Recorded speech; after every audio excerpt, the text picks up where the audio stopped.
네, 오늘 본문은 창세기 7장에 나오는 홍수 심판에 관한 말씀입니다.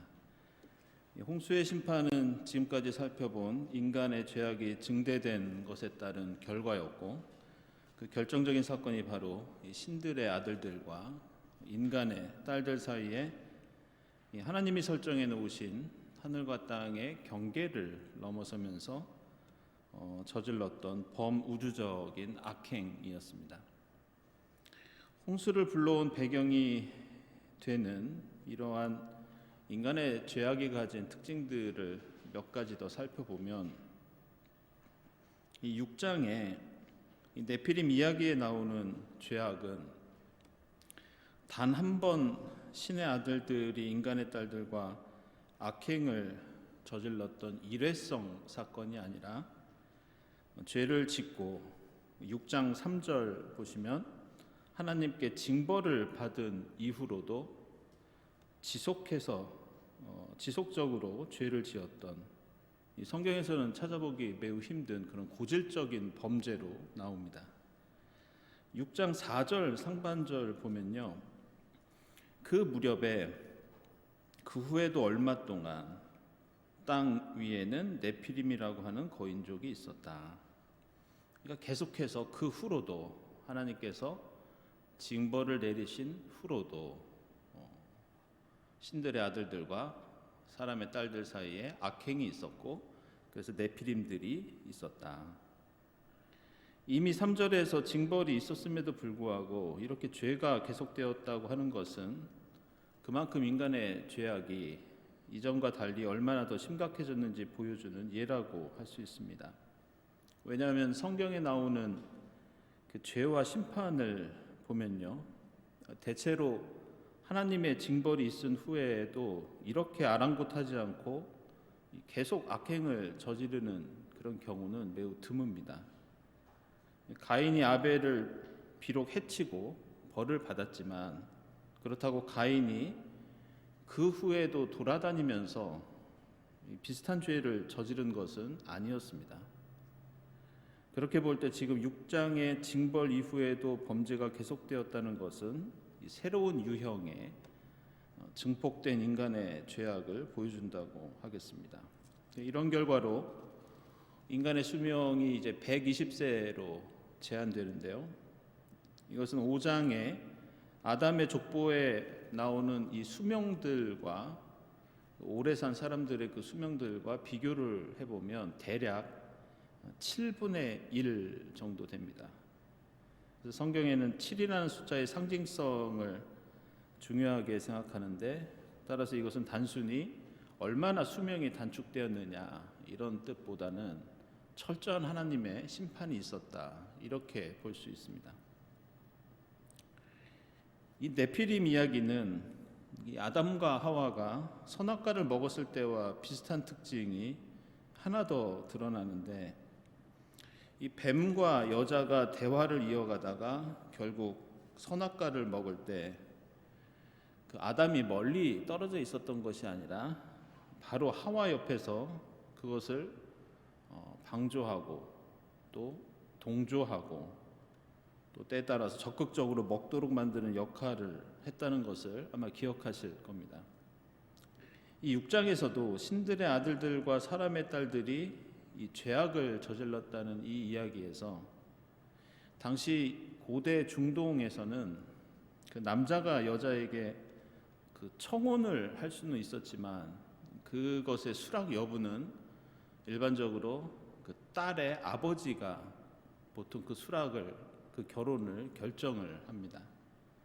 따라서 6장 2절의 악행은 이 딸들의 아버지들의 묵인에 의해서 이루어진 것이고, 어떤 면에서는 적극적인 동조, 그리고 신들의 아들들이 가진 힘을 얻으려고 하는 삐뚤어진 아버지들의 욕망이 이런 결과를 가져왔다, 이런 해석도 가능하겠습니다. 어쨌든 이러한 죄악이 오늘 우리가 읽은 이 홍수의 심판을 가져오게 된 배경이 되는데, 그럼에도 불구하고 홍수의 심판이 이 철저한 징벌, 그리고 어떻게 보면 전 인류를 죽게 했던 비참한 심판임에도 불구하고 한 가닥 희망을 갖게 하는 것은 바로 네피림 이야기 끝에서부터 등장하는 이 노아라고 하는 인물입니다. 이 창세기는 보통 특별히 이제 앞부분에서 하나의 이야기나 한 단락의 마지막이 다음 이야기나 다음 단락의 그 전개 과정이나 내용과 그 깊이 연결이 되는 경우가 많이 있습니다. 무엇인가 다음에 일어날 일들을 단락 마지막에서 암시하는 경우가 많이 있는데요. 그것은 6장 8절에 나오는 노아에 대한 언급이 바로 그런 경우입니다. 노아만은 주님께 은혜를 입었다는 이 말씀을 통해서, 그리고 6장 8절부터 7장 9절까지 이어지는 이 노아에 대한 이야기를 통해서 철저한 심판 속에서도 무언가 방주를 통해 노아와 그 가정 그리고 피조물들을 구원하심으로써 인간과 이 땅의 역사가 끊어지는 것이 아니라 계속될 것이라는 그런 암시를 주고 있습니다. 그리고 이러한 6장 8절부터 7장 9절까지 홍수 직전에 일어난 일련의 이야기들은 이 홍수 심판에 대한 중요한 특징을 알려줍니다. 그것은 죄악으로 가득 찬 과거의 인류, 옛 인류의 종말을 알리는 동시에 새 인류의 시작이라는 희망을 갖도록 합니다. 마치 가인의 족보를 이 셋의 족보가 대체하면서 새로운 역사가 시작되는 것처럼 이 홍수 심판에 관한 말씀 안에도 미래의 구원을 예상할 수 있는 암시가 들어 있습니다. 따라서 홍수에는 절망과 희망, 어둠과 빛, 심판과 구원이라는 이 이중적인 의미를 이 홍수의 심판이 담고 있다고 하겠습니다. 이것은 성경에 나오는 심판을 이해하는 데 매우 중요한 그 열쇠를 제공합니다. 실제로 여러분들 성경 읽다 보시면 아무리 무서운 서리빨 같은 심판의 메시지를 예언자들이 선포한다 하더라도 이 예언서 안에는 항상 구원과 희망의 메시지가 함께 들어 있습니다. 보통 성경에서 가장 철저한 심판의 메시지가 이 기원전 8세기에 아모스, 호세아, 미가 이 세 예언자가 가장 심한 심판의 메시지를 선포했는데요. 그 안에도 역시 구원과 희망의 그런 말씀이 함께 들어있는 걸 볼 수 있습니다. 따라서 우리가 겪는 이 인간 역사의 어떤 어둠이라도, 그리고 어떤 심판이나 인간이 자초한 어떤 비극이라도 그 이면에는 하나님의 은혜와 생명과 구원이 희미하게라도 숨어 있고, 그것을 믿음과 희망을 갖고 바라보고 붙잡고 그 불씨를 키워가는 것이 우리 그리스도인의 사명과 역할이라고 할 수 있습니다. 이러한 하나님과 인류의 희망이었던 노아는 6장 9절에 따르면 의롭고 흠이 없고 하나님과 동행하는 사람이었다, 이렇게 설명합니다. 이 노아를 설명하고 있는 이런 표현들은 다분히 앞에서 나온 인간의 죄악을 염두에 둔 그런 표현이라고 할 수 있습니다. 다시 말해서 여기서 의롭고 흠이 없고 하나님과 동행했다, 이 말씀은 그동안 인간의 역사를 죄악으로 얼룩지게 했던 아담과 하와, 가인, 라멕, 네피림이 보여주었던 지금까지의 모습과 반대되는 특징들을 갖고 있습니다.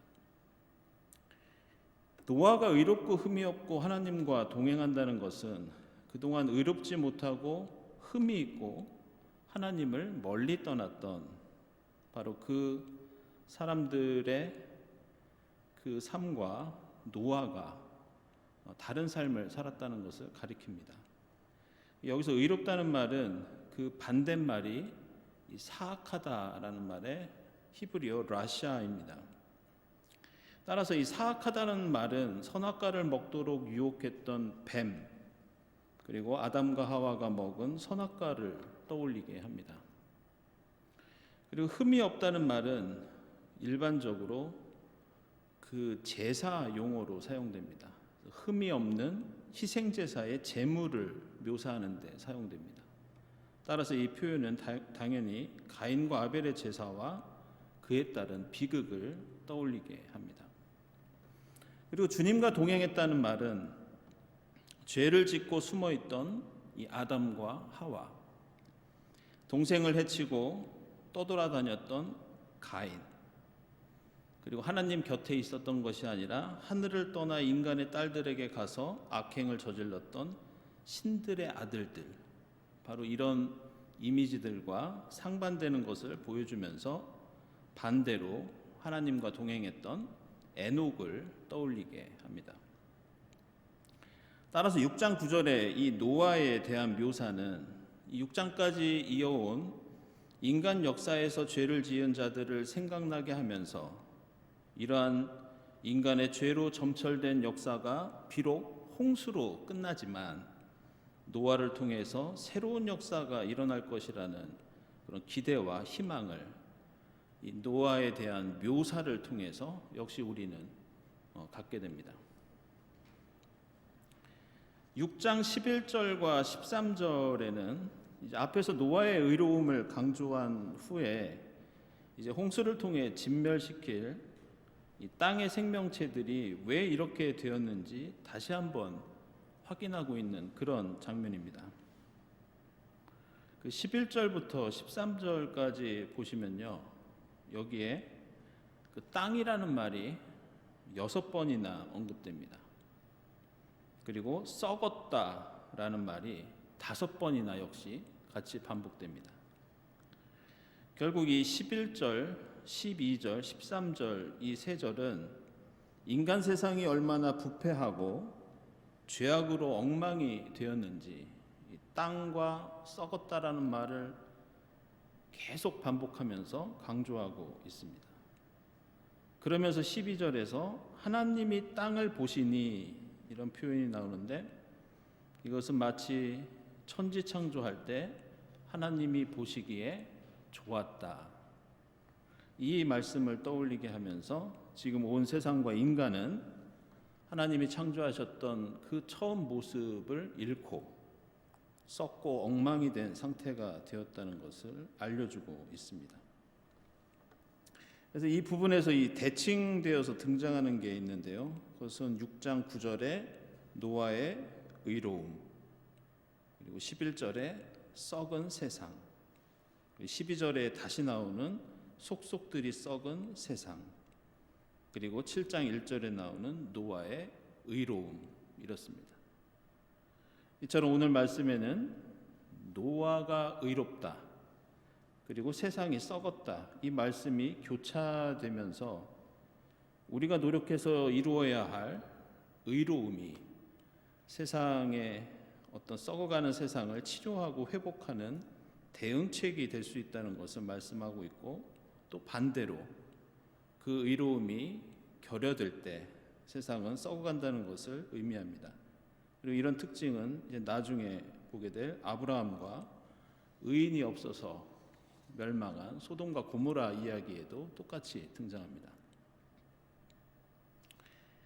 이제 하나님께서 이 노아에게 방주를 지으라고 14절 이하에서 말씀하시는데요, 여기 나오는 치수를 대략 계산해 보니까 길이가 한 135m 정도 됩니다. 폭이 한 22m, 높이가 한 13m입니다. 그래서 엄청나게 큰 상자 같은 모양을 갖고 있었다, 이렇게 생각하시면 되겠습니다. 흥미로운 것은 이 성경에서 이 방주라는 말이 그렇게 자주 나오지 않습니다. 딱 두 군데 나오는데 그건 창세기하고 출애굽기에 나옵니다. 그런데 그 출애굽기에서는 모세를, 갓 태어난 모세를 강가에 그 떠내 보내는 그 장면이 있죠. 그 모세를 넣었던 그 출애굽기 2장의 갈대 상자가 이 문자적으로는 방주입니다. 히브리어로는 테바라고 합니다. 그래서 이 두 가지 방주, 노아의 방주와 아기 모세를 담았던 그 갈대 상자 방주, 이것은 하나님의 구원과 해방의 도구라는 비슷한 의미를 갖고 있습니다. 7장의 이 홍수에 대한 말씀에는 이 방주에 들어가는 이 짐승들과 노아의 가족에 관한 묘사, 그리고 홍수, 노아의 나이에 대한 날짜들이 나오는데 읽어보면 굉장히 복잡합니다. 이제 오늘 여러분에게 나눠드린 자료를 한번 보시기 바랍니다. 인터넷으로 지금 강의를 듣는 분들은 아마 화면에 준비된 것이 있을 겁니다. 그걸 보시고 또 조금 이게 어렵습니다. 그래서 한번 보시고 이해가 되지 않으시면 화면을 나중에 정지해서 보시거나 반복해서 확인해 보시기 바랍니다. 이 오늘 나눠드린 이 자료는요, 이러한 복잡한 홍수 이야기가 사실은 하나의 전승, 하나의 이야기가 아니라 두 가지 이야기들이 서로 복잡하게 얽히면서 합쳐진 것이라는 것을 보여주고 있습니다.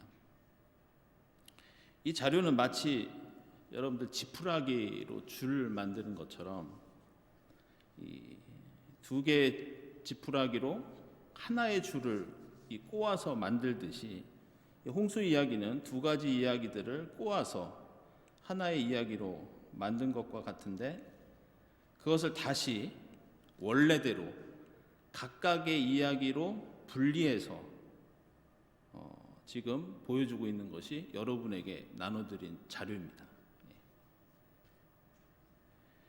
그래서 이 두 개의 표는 오늘의 홍수 이야기가 두 개의 독립된 이야기들이 함께 어우러져서 오늘 성경에 나오는 하나의 홍수 이야기로 합쳐진 것을 보여주고, 이것을 여러분에게 보여드리는 이유는 우리가 가진 성경이라는 책이 어떻게 형성되고 기록되고 편찬되었는지 보여주는 하나의 좋은 예라고 할 수 있습니다.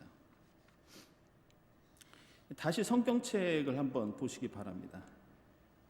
그 창세기 강의 첫 시간에 창세기 1장과 2장 사이에 하나님의 이름이 다르고 하늘과 땅을 묘사하는 순서가 다르고 또 창조하는 방법, 그리고 표현하는 방법, 또 하나님에 대한 묘사가 다르다고 그렇게 말씀드렸습니다. 그것은 창세기 1장과 2장이 서로 다른 시대에 다른 신학적 입장을 가진 저자에 의해서 기록된 다른 창조에 대한 기술이라고 말씀드렸습니다. 그리고 오늘 홍수 이야기도 바로 마찬가지입니다. 그렇게 다른 시대, 다른 신학적 입장을 가진 다른 저자들이 기록한 두 가지 홍수 이야기들이 나중에 하나로 합쳐져서 오늘의 모습을 띠고 있다는 것을 보여주고 있습니다. 그 근거를 몇 가지 들면요, 한번 보시기 바랍니다. 첫째, 하나님의 이름이 다르게 나옵니다. 창세기 1, 2장도 마찬가지였죠. 7장 1절을 한번 보시죠. 하나님의 이름이 주님, 히브리어는 야훼로 나옵니다. 5절에도 주님으로 나오고, 그런데 9절을 보면 하나님으로 나옵니다. 이건 히브리어로 야훼가 아니라 엘로힘입니다. 이처럼 홍수 이야기에는 하나님의 이름이 창세기 1장과 2장이 다르게 나오는 것처럼 주님과 하나님, 히브리어는 야훼와 엘로힘으로 번갈아 나오는데, 이것은 서로 이 전승과 자료가 다르기 때문입니다. 그리고 그걸 나눠놓은 게 오늘 나눠드린 그 자료입니다. 둘째로는 같은 내용이 두 번씩 이중으로 나오는 부분들이 있습니다. 예를 들어서 방주로 들어가라는 말씀이 6장 18절에 나옵니다. 그래서 18절 하반절 보시면 방주로 들어가라 이렇게 명령하십니다.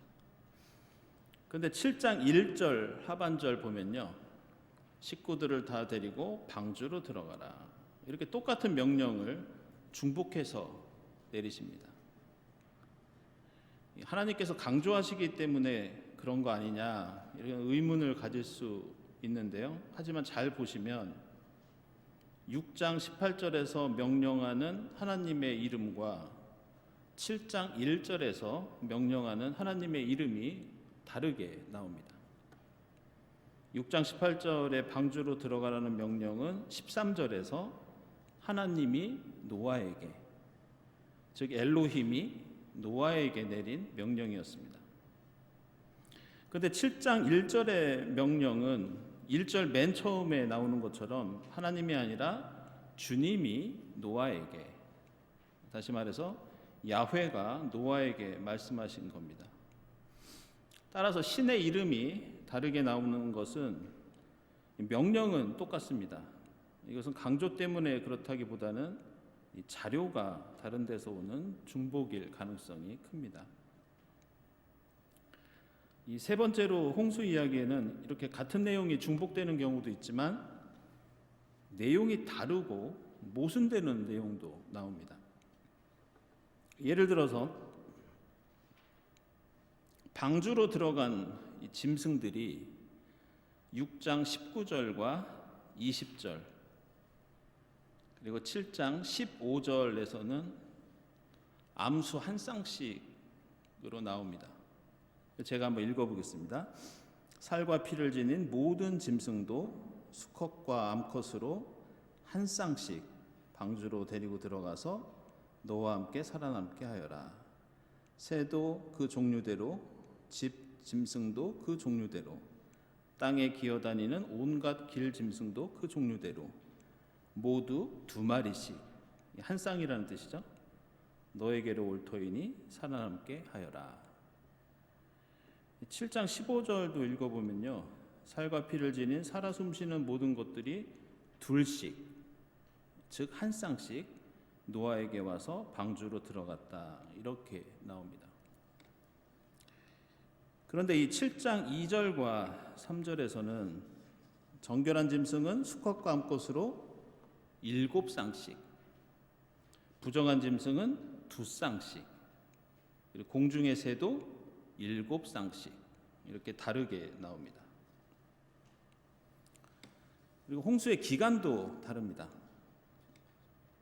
7장 4절과 12절에서는 40일 밤낮으로 나오지만 다른 부분에서는 홍수의 첫째 날짜를 가리키는 7장 11절 그리고 마지막 홍수 날짜인 8장 14절의 기간을 계산해 보면 40일이 아니라 1년 10하루로 나옵니다.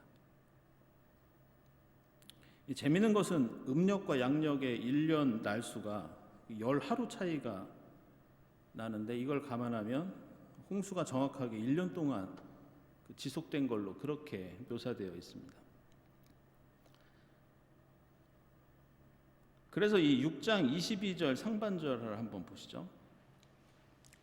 노아는 하나님이 명하신 대로 다 하였다, 이렇게 나오고 7장 5절 보면 역시 노아는 주님께서 명하신 대로 다 하였다, 이렇게 나옵니다. 이 두 부분이 히브리어로 하나님의 이름만 바꾸면 글자 하나 다르지 않고 똑같습니다. 그래서 오늘 나누어드린 자료를 나중에 따로따로 읽어보시면 성경에 나오는 홍수 이야기를 반으로 나누어서 구분을 해놨는데 각각 독립된 홍수 이야기가 됩니다. 여러분들 읽어보시면 완전한 홍수 이야기로 읽으실 수가 있으실 겁니다. 그 오늘 홍수 이야기에 담긴 또 다른 문학적 특징을 하나 더 소개해 드리겠습니다. 이거 자꾸 말씀드리는 이유는 전에도 말씀드렸듯이 성경은 그 내용이 무엇인지는 사실 어렵지 않습니다. 읽어볼 수도 있고 사실은 해석도 여기 많이 되어 있는데 이 중요한 게 이 성경이란 책이 어떤 성격을 갖고 있는지를 아는 게 여러분들 스스로 성경을 읽고 해석하는데 매우 큰 도움이 됩니다. 이 성경에 자주 나오는 이 교차대구법이라는 이 키아스무스라고 하는 좀 그런 문학 기법이 있습니다. 또는 앞에서 열거했던 그 표현들을 나중에 뒤에 가서 짝을 이루어서 역순으로 표현하는 것을 이 키아스모스라고 하는데요. 예를 들어서 여러분들 7장 4절 한번 보십시오. 7장 4절 보면 이래가 지나면이라는 말씀이 나오는데 이것은 홍수를 기다리는 7일 이걸 가리킵니다. 그리고 10절에서도 홍수를 기다리는 7일이 나옵니다. 그리고 17절 보면 홍수가 40일 동안 계속되었다 이렇게 나옵니다. 그리고 24절에서는 150일 동안 물이 불어났다 이렇게 나옵니다. 지금 언급한 이 숫자들, 이 순서들을 다시 말씀드리면 첫 번째 홍수를 기다리는 7일, 두 번째 역시 홍수를 기다리는 7일, 세 번째가 40일, 그리고 네 번째가 150일 동안 물이 불어남 이렇습니다. 그런데 이 숫자들이 8장에서는 다시 또 역순으로 나옵니다. 8장 3절에서는 150일 동안 물이 줄어들고 8장 6절에서는 40일 동안 기다리고 8장 10절과 또 12절에서는 역시 7일 동안 기다립니다. 정리하면 7장 4절부터 이렇게 8장 12절까지는 홍수와 관련된 숫자가 이 교차대구로 나옵니다. 7일, 7일, 40일, 150일, 그리고 150일, 40일, 7일, 7일. 이 성경에 대단히 많이 나오는 기법입니다. 이걸 이렇게 하는 이유는 가운데 것을 강조하기 위해서입니다. 가운데 150일 동안 물이 늘어나고 150일 동안 물이 줄어드는 것을 강조하기 위해서 특히 고대 중동의 문학에는 이런 기법들이 대단히 자주 나오고 성경에도 많이 있습니다. 이 창세기라는 책이 가지고 있는 또 다른 문학적인 특징은 지금까지 제가 계속해서 언급해 드린 것처럼 이 7장에서 사용되는 표현들 중에 상당 부분이 새로운 것이 아니라 앞에서 이미 1장부터 6장까지 사용했던 단어들이나 그 내용들을 연상시키는 이미지가 계속 사용된다는 겁니다. 예를 들어서 죄를 짓는 장면은 아담과 하와의 선악과 사건과 연결시키거나 가인이나 람에게의 죄와 연결시키고 또 노아가 의롭고 흠이 없고 하나님과 동행했다는 것도 앞에서 등장했던 사람들을 계속 떠올리게 만듭니다. 그리고 하나님의 심판들은 천지창조와 연결시키죠. 그래서 성경을 읽는 독자들로 하여금 인간이 저지르는 죄가 결국 하나님이 아름답게 창조하셨던 세상을 엉망으로 만든 것이다. 이런 효과를 갖게 합니다. 오늘 7장에서도 22절을 보면 땅 위에서 코로 숨을 쉬며 사는 것들이 모두 죽었다. 이렇게 나옵니다. 이것은 2장 7절에서 하나님께서 사람을 지으실 때 땅의 흙으로 사람을 지으시고 그의 코에 생명의 기운을 불어넣으시니 사람이 생명체가 되었다는 그 말씀, 이걸 떠올리게 합니다. 그래서 하나님께서 기쁨을 가지고 사랑과 은혜로 창조하셨던 인간과 세상이 인간의 죄악으로 말미암아 이제 모든 게 하나님의 모든 노력이 수포로 돌아갔다. 그리고 만드셨던 모든 것이 폐허가 되었다는 것을 간접적으로 강조합니다. 오늘 이 7장에서 더 언급할 몇 가지 장면들을 소개해 드리면 먼저 이 7장 18절, 19절, 20절, 24절에서 거듭 등장하는 이 물이 불어나다 라는 단어가 매우 이 비극적인 이미지를 갖고 있습니다. 단순히 비가 많이 와서 물이 점점점 차올랐다 이런 이미지가 아니라 출애굽기 17장 11절을 보면요, 그 아말렉과 이스라엘 백성들이 전쟁을 하는 장면이 나옵니다.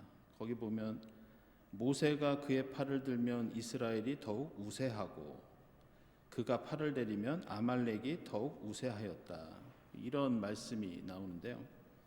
여기서 우세하다라는 말이 히브리어로 가바르인데 이게 바로 물이 불어나다라는 그 단어입니다.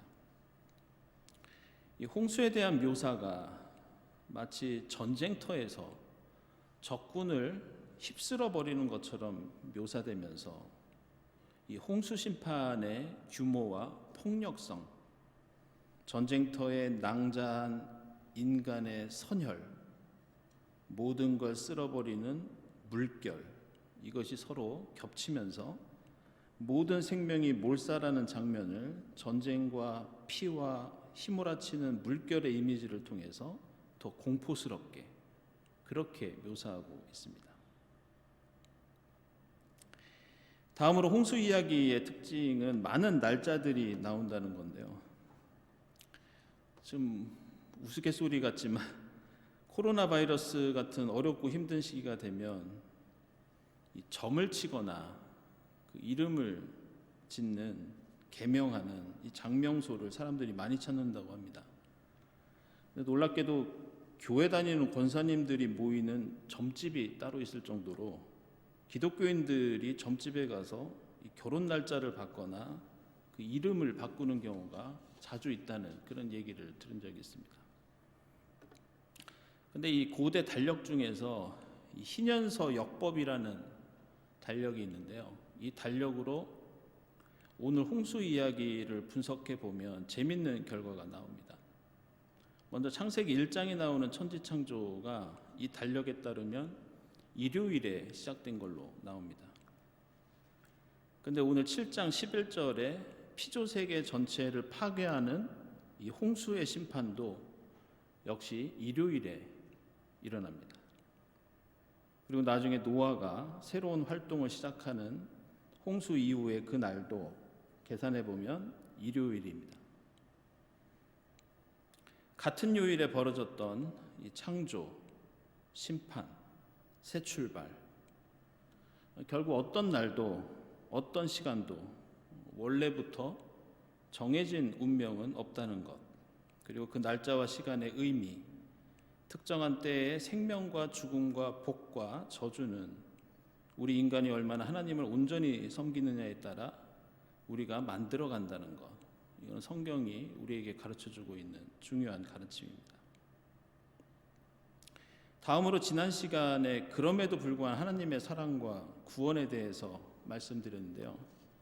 6장과 7장에 이러한 하나님의 그럼에도 불구한 사랑을 직접적으로 언급하는 말씀이 나옵니다. 지난 시간에는 의미가 그럼에도 불구한 사랑이었다 말씀드렸는데 이거는 아예 단어가 그렇게 나옵니다. 그것은 6장 18절과 7장 5절에 나오는 말씀입니다. 지금 우리가 가진 성경은 6장 18절이 그러나 너하고는 내가 직접 언약을 세우겠다 이렇게 나오는데요. 이것을 히브리어로 순서대로 직역하면 이렇습니다. 그럼에도 불구하고 나는 세울 것이다. 언약을 너와, 이런 뜻입니다. 그리고 7장 5절도 직역하면 이렇습니다. 그럼에도 불구하고 노아는 행했다. 모든 것을, 그에게 명령한 것을, 야훼가, 이런 뜻입니다. 그런데 이 6장 18절과 7장 5절 그럼에도 불구하고라는 이 표현 앞에 바로 앞에 나오는 구절은 모두 심판의 내용입니다. 6장 18절 앞에 나오는 17절은 하나님께서 이제 홍수를 일으켜 모든 것을 쓸어 없애버리신다고 선언합니다. 그러나 18절에서 바로 그럼에도 불구하고 나는 세울 것이다. 언약을 너와, 이렇게 말씀합니다. 7장 5절에서도 4절 보면 이제 내가 만든 생물을 땅 위에서 모두 없애버릴 것이다 라고 철저한 심판을 선언하지만 바로 5절에서 그럼에도 불구하고 노아는 행했다. 모든 것을, 그에게 명령한 것을, 야훼가, 이렇게 나옵니다. 결국 이 두 장면은 아무리 철저한 심판이라 하더라도 그럼에도 불구하고 하나님께서는 우리와 언약을 세우셔서 구원의 가능성을 열어놓으시고 비록 홍수 심판을 준비하고 계셔도, 아무리 철저한 심판이 있더라도 우리 인간은 노아처럼 그럼에도 불구하고 하나님께서 명령하신 것을 행할 때 구원의 가능성이 열려 있다는 것을 우리에게 보여주고 있습니다. 마지막으로 오늘 홍수 이야기에서 우리 인간이 비록 하나님 앞에서 죄를 지을 때도 많고 부족한 점도 많지만, 그럼에도 불구하고 우리 인간이 하나님 앞에서 실천할 수 있는 최선의 믿음이 무엇인지 보여주는 장면이 이 오늘 말씀 속에 있습니다. 그걸 좀 소개하고 말씀을 마칠까 합니다. 저는 이 부분이 개인적으로 이 성경에 나오는 어떤 장면보다 감동적이고 인상적인 장면이라고 생각합니다. 그거는 6장 22절입니다. 22절 보면 노아는 하나님이 명하신 대로 다 하였다. 꼭 그대로 하였다. 이렇게 나옵니다. 그리고 7장 5절 보시면요, 노아는 주님께서 명하신 대로 다 하였다. 이렇게 나옵니다. 그리고 7장 9절에서도 하나님이 노아에게 명하신 대로 수컷과 암컷 둘씩 노아에게로 와서 방주로 들어갔다. 16절에서도 하나님이 노아에게 명하신 대로 노아가 방주로 들어갔다. 이처럼 오늘 홍수 이야기에서 강조하는 것은 바로 노아는 주님께서 명하신 대로 하였다, 바로 이 말씀이고, 이렇게 무조건 순종하는 노아의 모습들이 여러 번 강조해서 등장합니다. 그런데 무엇이 그렇게 감동적이냐? 여기서 중요한 것은 노아는 6장 9절에서 본격적으로 등장한 이후로 그 커다란 방주를 만들고 수많은 일들을 하나님이 명령하신 대로 다 준행하면서, 성경은 계속해서 그렇게 노아가 하나님께 순종했다고 여러 번 강조하고 있는데도 불구하고 노아는 전혀 어떤 말도 하지 않습니다. 아무 말도 하지 않습니다. 노아는 6장에서 침묵했고 7장에서도 침묵했고 8장에서도 침묵했고 9장 25절에 가서야 아들 함이 잘못을 저질렀을 때 그를 꾸짖으면서 말을 합니다. 그때까지 노아는 그 많은 일을 하면서 하나님이 명하신 대로 하고 또 하면서 어떤 말도 하지 않습니다. 방주를 만들라는 명령에도 이런 방구 어떤 말대꾸도 없이 그저 순종합니다. 모든 생명체가 진멸되는 심판 속에서 그는 그저 묵묵히 침묵합니다. 그래서 성경에는 노아의 말소리 대신에 그가 묵묵히 순종하면서 방주를 짓는 망치 소리만 울려 퍼집니다.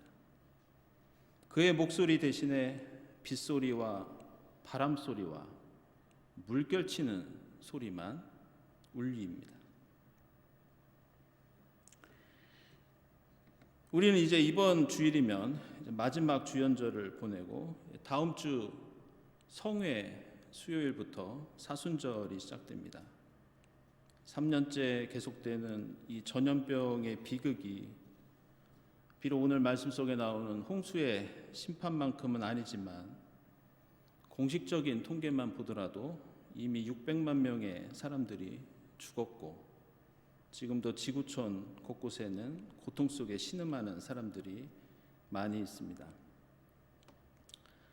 하나님께서 명하신 대로 묵묵히 땀을 흘리며 일을 하는 이 노아의 모습을 떠올리면서 우리도 이 어지러운 세상을 위해서 묵묵히 침묵 속에서 구원의 방주를 짓는 여러분 모두의 이 주연절과 사순절이 될 수 있기를 바랍니다. 오늘 말씀을 묵상하면서 함께 기도드리겠습니다.